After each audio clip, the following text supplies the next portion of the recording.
আসসালামু আলাইকুম। অবিরাম বাংলার সংবাদে সবাইকে স্বাগত জানাচ্ছে অনামিকা হাসান পুনম। শুরুতে বিআরবি কেবল সংবাদ শিরোনাম। ঈদ যাত্রার তৃতীয় দিনে উত্তরবঙ্গগামী ট্রেনের শিডিউল বিপর্যয়, ঢাকা টাঙ্গাইল মহাসড়কে যানবাহনের দীর্ঘ সারি।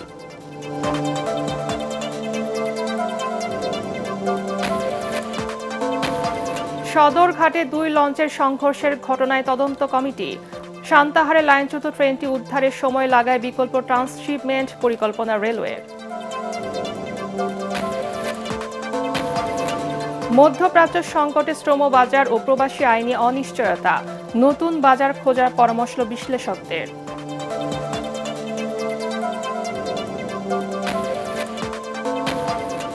এবং ইরানকে নেতৃত্ব শূন্য করতে চায় যুক্তরাষ্ট্র, কাতারের সবচেয়ে বড় শিল্পাঞ্চলে তেহরানের হামলা।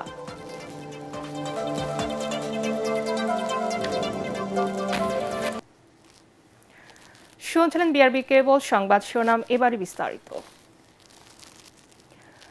ঈদ যাত্রা তৃতীয় দিনে উত্তরবঙ্গগামী ট্রেনের শিডিউল বিপর্যয়ে ভোগান্তিতে পড়েছেন যাত্রীরা। নীল সাগর এক্সপ্রেস 4 ঘন্টা ও একতা এক্সপ্রেস 6.5 ঘন্টা বিলম্বে ছেড়েছে। তবে অন্যান্য রুটে ট্রেন সময় মতো ছাড়ছে বলে জানিয়েছে কমলাপুর রেলওয়ে কর্তৃপক্ষ। এদিকে ঢাকা টাঙ্গাইল যমুনা সেতু মহাসড়কে যানবাহনের চাপ বেড়েছে। এতে করে যমুনা সেতু পূর্ব থেকে রাবনা বাইপাস পর্যন্ত দীর্ঘ প্রায় 20 কিলোমিটার এলাকা জুড়ে ধীর গতিতে চলাচল করছে যানবাহন। ঈদে ঘরমুখো মানুষের ভোগান্তি কমাতে রাস্তায় পুলিশ, র্যাব ও সেনাবাহিনী টহলে রয়েছে। এদিকে পোশাক কর্মীদের ঈদযাত্রা নির্বিঘ্ন করতে গাজীপুর জেলা প্রশাসনের পক্ষ থেকে 68টি বিআরটিএ বাসের ব্যবস্থা করা হয়েছে।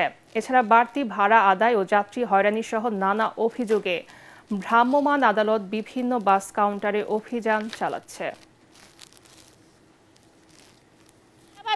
আমগরে কইছে 11 মিনিট দোরখানা তালতলা নামাই দিব। এই কথাকে এক একজন একটু 400 করে নিছে, আর এখানে আনি কুমিল্লা নামাই দিব।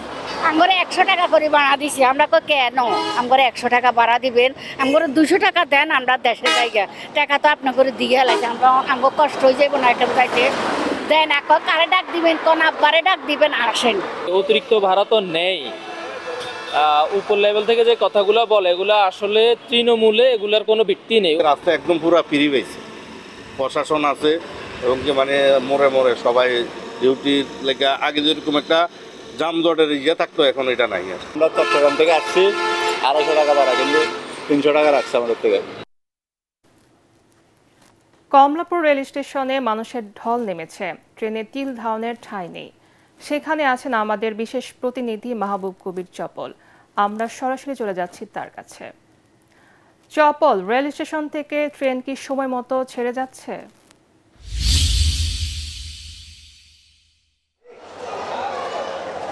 আসলে কমলাপুর স্টেশন থেকে ট্রেন যেগুলো ছেড়ে যাচ্ছে সেগুলো অন্য রুটে সময়মতো যাচ্ছে। তবে উত্তরবঙ্গের যে ট্রেনগুলো আছে, বিশেষ করে এখন পর্যন্ত সবচেয়ে বেশি যেটি ভোগান্তির সৃষ্টি করেছে সেটি হচ্ছে নীলসাগর ট্রেন। সকাল 6:15টায় ছিল, সেটি এখন পর্যন্ত আসেনি। কখন ছাড়বে এখন নির্ধারিত কেউ বলতে পারছে না। তার চেয়ে বড় যেটি বিলম্ব করেছে সেটি হচ্ছে যে একতা এক্সপ্রেস, যেটি 10:15টায় ছাড়বার কথা, সেটি সম্ভাব্য সময় বিকেল 5টায় ছেড়ে যাবে বলে স্টেশন কর্তৃপক্ষ ডিসপ্লেতে ঘোষণা করেছে। সেটি আসলে নিশ্চিত না, অর্থাৎ 7 ঘন্টার মতো দেরি করছে এই ট্রেনটি। আমরা এই যে স্টেশনের যে যাত্রীরা আছেন বেশিরভাগই উত্তরবঙ্গগামী। আমরা একজন দুজন যাত্রীর সাথে কথা বলতে চাই। আপনার ট্রেন কখন ছিল, এখন কখন ছাড়বে বলেছে? ট্রেন ছিল তো 10টায়, এখন বললো যে লাঞ্চের পর ছাড়তে পারে। মনে হয় 4টা বাজবে এরকম। স্টেশনে 5-6 ঘন্টা বসে থাকা কতটা কষ্টের? এটা অনেক কষ্টের, ছোট বাচ্চা নিয়ে খুব ভোগান্তি, মানে খুবই কষ্টের ছোট বাচ্চা নিয়ে।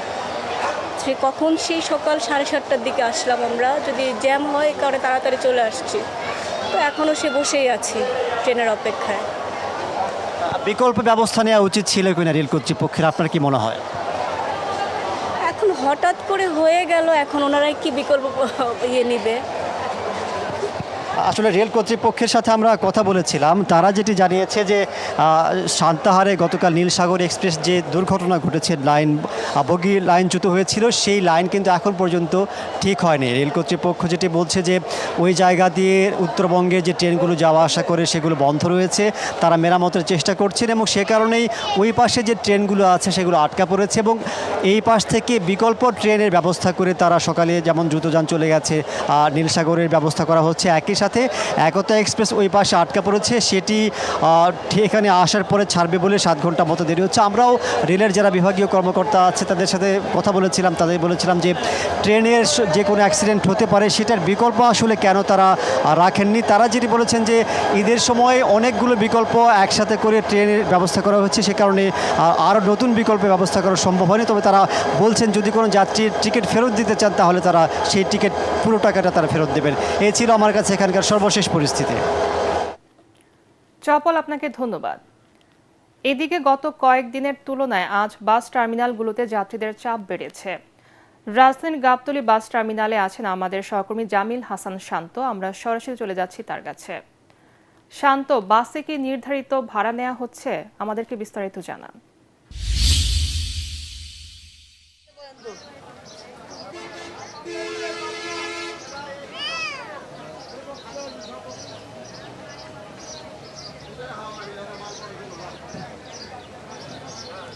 পুনম, আমরা বর্তমানে অবস্থান করছি গাবতলী বাস টার্মিনালে। আজ সকাল থেকে কিন্তু আমরা গাবতলী বাস টার্মিনালের বিভিন্ন প্রান্ত কিন্তু ঘুরে দেখেছি। এখানে কিন্তু আজ গত 2 দিনের তুলনায় যাত্রীর সংখ্যা কম। আজকে যেহেতু পোশাক শিল্প কলকারখানাগুলো আজকে ছুটি হয়েছে, সেই তুলনায় আজকে যাত্রীর চাপ কম। তবে বাড়তি ভাড়ার কিন্তু একটু অভিযোগ রয়েছে। আমরা গাবতলী বাস টার্মিনালের বিভিন্ন যাত্রীর সাথে কথা বলে জানতে পেরেছি এখানে কিন্তু 800 টাকার ভাড়া প্রায় 1600-1700 টাকা নেওয়া হচ্ছে। সেই পাশাপাশি কিন্তু 1000 টাকার যে টিকিটগুলো রয়েছে সেগুলো কিন্তু 2-3 হাজার টাকা রাখা হচ্ছেও বলে আমাদেরকে অভিযোগ করেছেন। এবং সবচেয়ে বড় সমস্যা যেটি এখানে হচ্ছে, এখানে লোকাল যে বাসগুলো রয়েছে, ইন্টারসিটি যে বাসগুলো রয়েছে সেগুলো কিন্তু বগুড়া, দিনাজপুর, উত্তরবঙ্গের বিভিন্ন প্রান্তে কিন্তু যাচ্ছে যাত্রী নিয়ে, এবং সেইগুলোতেও কিন্তু দেখা যাচ্ছে বাড়তি ভাড়ার একটি প্রবণতা রয়েছে। আসলে যাত্রীরা কিন্তু অনেকটা বাধ্য হয়েই কিন্তু তারা এই সকল বাসে উঠছে, ইন্টারসিটি যে বাসগুলো রয়েছে। আসলে এই আর কর্তৃপক্ষ আমাদেরকে জানাচ্ছেন যে এই সকল বাস কিন্তু আসলে গাবতলী বাস টার্মিনাল থেকে ছাড়া হচ্ছে না, এগুলো আসলে ব্যক্তিগত মালিকানাধীন এগুলো চলছে। এবং পুলিশ এখানে তৎপর রয়েছে। গাবতলী টার্মিনালে কিন্তু পুলিশের বিভিন্ন চেকপোস্ট রয়েছে, তারা কিন্তু সকাল থেকেই মনিটরিং টিম পরিচালনা করছেন। তারা আমাদেরকে জানিয়েছেন এই সকল ইন্টারসিটি বাসগুলোর জন্যই কিন্তু হাইওয়েতে বিভিন্ন ধরনের দুর্ঘটনা ঘটে এই ঈদের সময়, এবং যাত্রীরা আসলে অনেকটা বিপাকে হয়েই ঘন্টার পর ঘন্টা এখানে অপেক্ষা করছে এবং অন্যান্য কোনো বাস না পেয়েই কিন্তু এই সকল লোকাল বাসগুলোতে তারা উঠছেন।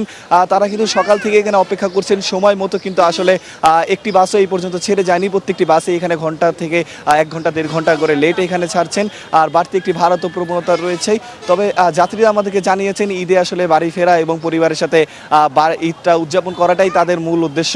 আসলে তারা যতই কষ্ট হোক না কেন, যেভাবে হোক না কেন, তারা বাড়ি ফিরবেনই, এমনটাই কিন্তু তারা বলছেন আমাদেরকে। পুনম, এই ছিল আমার কাছে গাবতলী বাস টার্মিনাল থেকে সর্বশেষ খবর। শান্ত, আপনাকে ধন্যবাদ। সদরঘাটে 2 লঞ্চের সংঘর্ষের ঘটনায় তদন্ত কমিটি করা হয়েছে। আগামী 3 দিনের মধ্যে প্রতিবেদন জমা দেবে এই কমিটি। এর আগে সদরঘাটের লঞ্চ দুর্ঘটনায় 2 যাত্রী নিহত হন। এর মধ্যে সোহেল ফকির নামে একজন যাত্রীর মরদেহ উদ্ধার করা হয়, তবে নিখোঁজ রয়েছে তার পিতা। নিহত সোহেলের অন্তঃসত্ত্বা স্ত্রীকে আহত অবস্থায় হাসপাতালে ভর্তি করা হয়েছে। এই দুর্ঘটনার পর সদরঘাট লঞ্চ টার্মিনাল পরিদর্শনে এসে নৌ পরিবহন প্রতিমন্ত্রী রাজীব আহসান এসব তথ্য জানান। দুঃখ প্রকাশ করে প্রতিমন্ত্রী বলেন, দুর্ঘটনার সাথে জড়িত লঞ্চ ও সংশ্লিষ্টদের বিরুদ্ধে আইনগত ব্যবস্থা নেওয়া হবে। লঞ্চটির রুট পারমিট বাতিল করা হলেও এখনও গ্রেফতার করা যায়নি ঘাতক চালককে। প্রত্যক্ষদর্শীরা জানিয়েছেন, ট্রলারে চড়ে পিছন দিক থেকে লঞ্চে উঠতে যাচ্ছিলেন কয়েকজন যাত্রী। ঠিক তখনই পেছন থেকে ট্রলারে থাকা যাত্রীদের উপর উঠে পড়ে জাকির সম্রাট লঞ্চটি। বগুড়ার সান্তাহারে লাইনচ্যুত নীলসাগর এক্সপ্রেসের 9টির মধ্যে 7টি বগি উদ্ধার করা হয়েছে।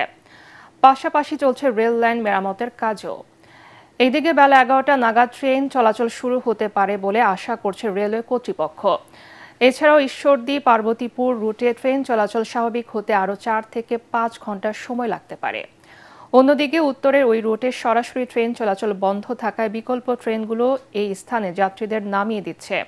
পরে তারা হেঁটে দুর্ঘটনা কবলিত স্থান পার হয়ে অন্য একটি ট্রেনে করে নিজেদের গন্তব্যে যাচ্ছে। এর আগে বুধবার বগুড়ার সান্তাহারের ডাকবাড়ি এলাকায় নীলসাগর এক্সপ্রেসের 9টি বগি লাইনচ্যুত হয়। এতে আহত হন অর্ধ শতাধিক যাত্রী। এদিকে বগুড়ার সান্তাহারে দুর্ঘটনার শিকার ট্রেনের ক্ষয়ক্ষতি এখনও ও দুর্ভোগ এড়াতে প্রয়োজনীয় ব্যবস্থা নিতে স্থানীয় প্রশাসনকে নির্দেশ দিয়েছেন প্রধানমন্ত্রী তারেক রহমান। মধ্যপ্রাচ্য সংকট যত দীর্ঘায়িত হচ্ছে ততই শ্রমবাজার ও প্রবাসী আইনে অনিশ্চয়তা বাড়ছে বলে মনে করেন বিশ্লেষকরা। এই অবস্থায় ফ্লাইট বাতিলের কারণে দেশে আটকে পড়া কর্মীদের বিদেশ যেতে বিকল্প ব্যবস্থা গ্রহণ ও নতুন শ্রমবাজার খোঁজার পরামর্শ তাদের। একই সাথে যুদ্ধ শেষে ক্ষতিগ্রস্ত আরব দেশগুলোর পুনর্গঠনে চাহিদা অনুযায়ী কর্মী পাঠাতে সরকারকে প্রস্তুতি নেওয়ার পরামর্শ বিশ্লেষকদের। ইমদাদুল্লাহ বাবুর রিপোর্ট। বাংলাদেশের জনশক্তি রপ্তানির সবচেয়ে বড় বাজার মধ্যপ্রাচ্য। সৌদি আরব, ওমান, কাতার, বাহরাইন ও সংযুক্ত আরব আমিরাত সহ মধ্যপ্রাচ্যে গেল ২০ বছরে কর্মসংস্থান হয়েছে ১ কোটিরও বেশি প্রবাসী কর্মীর, যাদের পরিশ্রমে দেশে এসেছে কোটি কোটি টাকার বৈদেশিক মুদ্রা।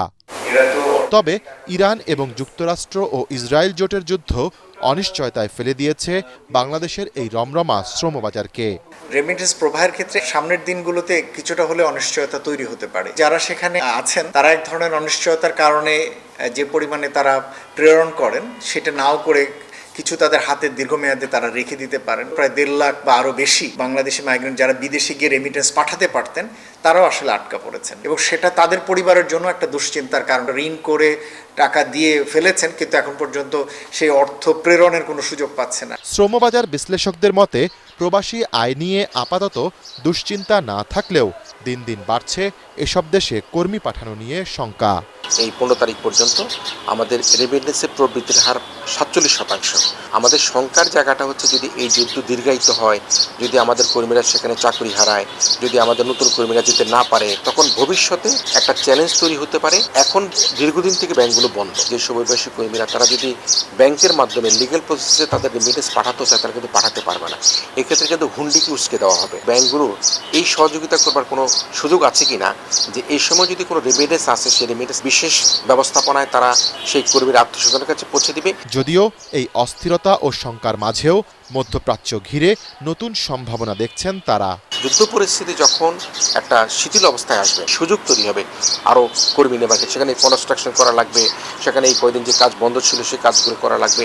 ওই সুযোগটা কাজে লাগানোর জন্য আমাদের প্রবাসী কল্যাণ মন্ত্রণালয় ইতিমধ্যে কাজ শুরু করেছে। অতি দক্ষ কর্মী আমরা কীভাবে পাঠাতে পারি, আমরা কীভাবে একজন ভালো কার্পেন্টার পাঠাতে পারি, একজন প্লাস্টারার পাঠাতে পারি, একজন ওয়েল্ডার পাঠাতে পারি, একজন ফ্লকলিফট ড্রাইভার পাঠাতে পারি, তাহলে কর্মী প্রেরণের যে ঘাটতি ছিল সেই ঘাটতিটা আমরা পুষিয়ে নিতে পারবো। নতুনভাবে যারা যাচ্ছেন তাদের যাবার ব্যবস্থাটি করে দেওয়া এবং এক্ষেত্রে প্রয়োজন বোধে এয়ারলাইনগুলোর সঙ্গে বিশেষ আয়োজন করা বা ভাড়া করা বিমানেও যদি তাদেরকে পাঠিয়ে দেওয়া যায় সেটা দেখা। একই সাথে প্রবাসী কল্যাণ মন্ত্রণালয় তাদের আসলে সংশ্লিষ্ট জিসিসি কান্ট্রিগুলোর সঙ্গেও যোগাযোগ রাখা, কি ধরনের কাজের সুযোগ রয়েছে, পূর্ব প্রস্তুতি থাকলে যখনই এই দেশগুলো ওই ধরনের কোনো সংস্কার কার্যক্রমে হাত দেবে যাতে দ্রুত বাংলাদেশ সেই অনুযায়ী রেসপন্স করতে পারে। মধ্যপ্রাচ্যে সংকটের মধ্যেও গত ১৫ দিনে দেশে প্রবাসী আয় এসেছে ২২১ কোটি মার্কিন ডলার। ইমদাদুল্লাহ বাবু, ATN বাংলা, ঢাকা। এবারে ইরান আমেরিকা যুদ্ধ প্রসঙ্গ।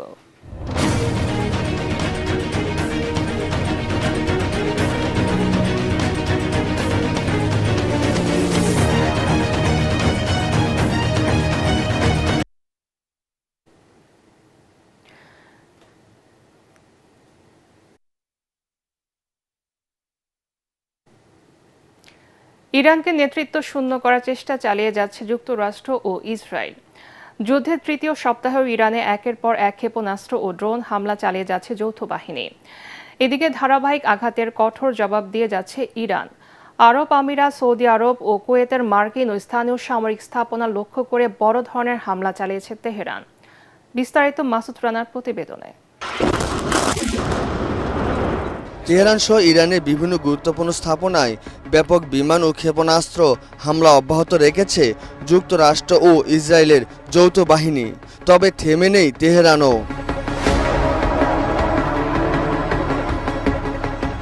বড় ধরনের হামলা হয়েছে সৌদি আরব ও কাতারের জ্বালানি স্থাপনাগুলোতে। বিশ্বে অন্যতম গুরুত্বপূর্ণ গ্যাস ক্ষেত্র কাতারের রাস নাফালে ব্যাপক ক্ষতি হয়েছে ইরানের হামলায়।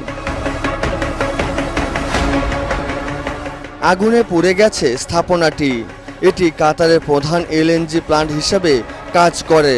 ইরানের ক্ষেপণাস্ত্র হামলায় ইসরায়েলের প্রধান বিমানবন্দর বেনগুনিয়ে থাকা 3টি বেসরকারি উড়োজাহাজ মারাত্মকভাবে ক্ষতিগ্রস্ত হয়েছে। এর মধ্যে একটি উড়োজাহাজে আগুন ধরে যায়। ইরান জুড়ে অব্যাহত রয়েছে যুক্তরাষ্ট্র ও ইসরায়েলের পাল্টা হামলা। বিশ্বের সবচেয়ে বড় গ্যাস ক্ষেত্র ইরানের দক্ষিণ পার্শ্বেও হামলা চালানো হয়েছে। এই হামলায় বিশ্ববাজারে জ্বালানি তেল ও গ্যাসের মূল্য বেড়েছে।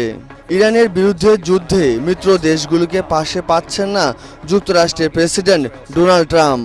যুদ্ধের তৃতীয় সপ্তাহে এসে ইরানের শীর্ষস্থানীয় নেতাদের হত্যা করতে মরিয়া হয়ে উঠেছে যুক্তরাষ্ট্র ও ইসরায়েল। মাসুদ রানা, এটিএন বাংলা। রান্নার অন্যতম উপাদান গোলমরিচ এখন চাষ হচ্ছে পাহাড়ের জেলা খাগড়াছড়িতে। দীর্ঘদিন পরীক্ষামূলকভাবে চাষ করে সফলতা পাওয়ার পর এবার উৎপাদন বাড়াতে কাজ করছে কৃষি বিভাগ।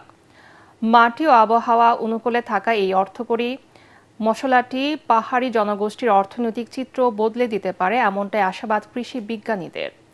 খাগড়াছড়ি থেকে আবু দাউদের রিপোর্ট জানাচ্ছেন মাসুদ রানা।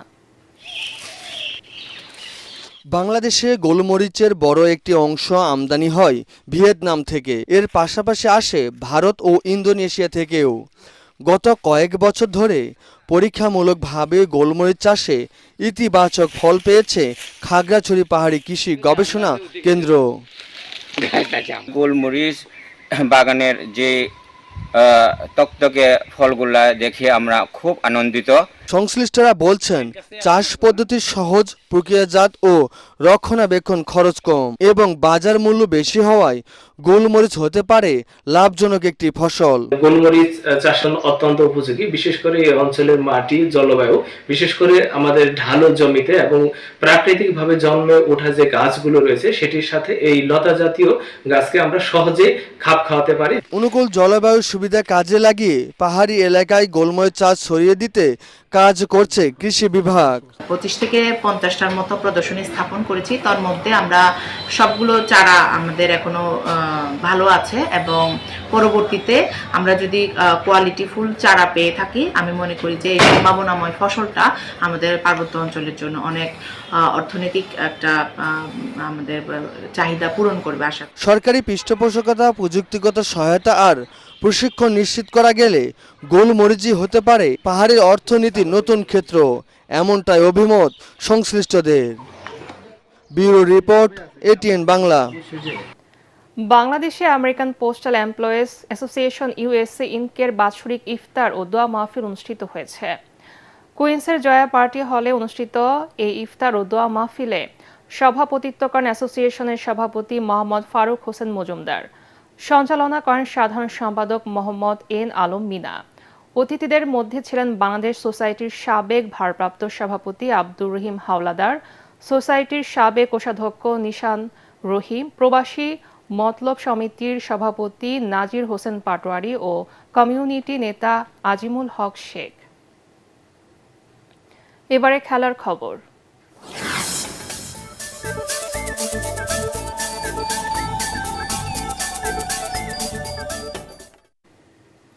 উয়েফা চ্যাম্পিয়ন্স লিগের রাউন্ড অফ 16-এর দ্বিতীয় লেগে নিউক্যাসল ইউনাইটেডকে 7-2 গোলে বিধ্বস্ত করে কোয়ার্টার ফাইনালে উঠেছে বার্সেলোনা। এতে 2 লেগ মিলিয়ে 8-3 ব্যবধানে জয় পায় কাতালানরা। এদিকে শেষ 8-এর টিকিট পেয়েছে লিভারপুল, বায়ার্ন মিউনিখ এবং অ্যাটলেটিকো মাদ্রিদও। পরাগ আরমানের রিপোর্ট।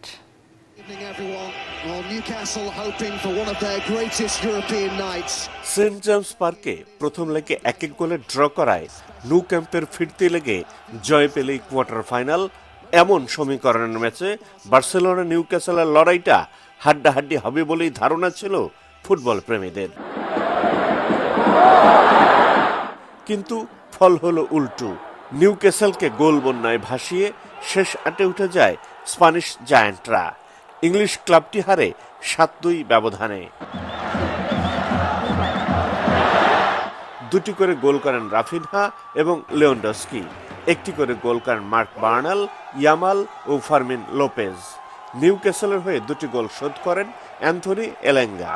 তাতে 2 লেগ মিলিয়ে 8-3 গোলের জয়ে চ্যাম্পিয়ন্স লিগের কোয়ার্টার ফাইনালে উঠে যায় কাতালানরা। আর ইউরোপিয়ান প্রতিযোগিতায় দ্বিতীয় ইংলিশ দল হিসেবে এক ম্যাচে 7 গোল হজম করে নিউক্যাসল। নিউক্যাসলের বিদায়ের রাতে জিতেছে আরেক ইংলিশ দল লিভারপুল। এনফিল্ডে তারা 4-0 গোলে হারায় গ্যালাতাসারাইকে। স্বাগতিকদের হয়ে গোলগুলো করেন ডমিনিক সোবসলাই, হুগো একিটিকে, বায়ার্ন গ্রেভেনবেচ ও মোহাম্মদ সালাহ। তবে প্রথমার্ধে সালাহ পেনাল্টি মিস না করলে ব্যবধান আরও বাড়তে পারত। 2 লেগ মিলিয়ে 4-1 গোলে এগিয়ে থেকে কোয়ার্টার ফাইনাল নিশ্চিত করে ইংলিশ চ্যাম্পিয়নরা। এদিকে চ্যাম্পিয়ন্স লিগের শেষ 8-এর টিকিট পেয়েছে বায়ার্ন মিউনিখ এবং অ্যাটলেটিকো মাদ্রিদও। পরাগ আরমান, এটিএন বাংলা। শেষ করার আগে বিআরবি কেবল সংবাদ শিরোনাম আরেকবার। ঈদ যাত্রা তৃতীয় দিনে উত্তরবঙ্গগামী ট্রেনের শিডিউল বিপর্যয়, ঢাকা টাঙ্গাইল মহাসড়কে যানবাহনের দীর্ঘ সারি।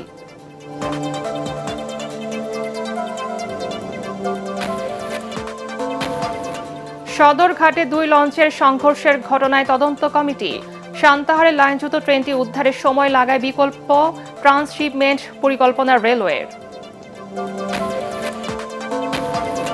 মধ্যপ্রাচ্য সংকটে শ্রম বাজার ও প্রবাসী আইনে অনিশ্চয়তা, নতুন বাজার খোঁজার পরামর্শ বিশ্লেষকদের।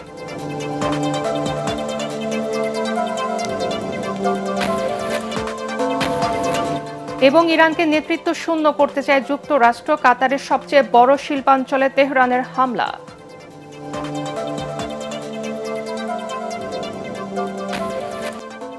পরবর্তী সংবাদ দেখার আমন্ত্রণ জানিয়ে এখনকার মতো শেষ করছি। এটিএন বাংলার সংবাদ ইউটিউবে দেখতে ব্রাউজ করুন, YouTube/ATN বাংলা নিউজ। ধন্যবাদ সবাইকে।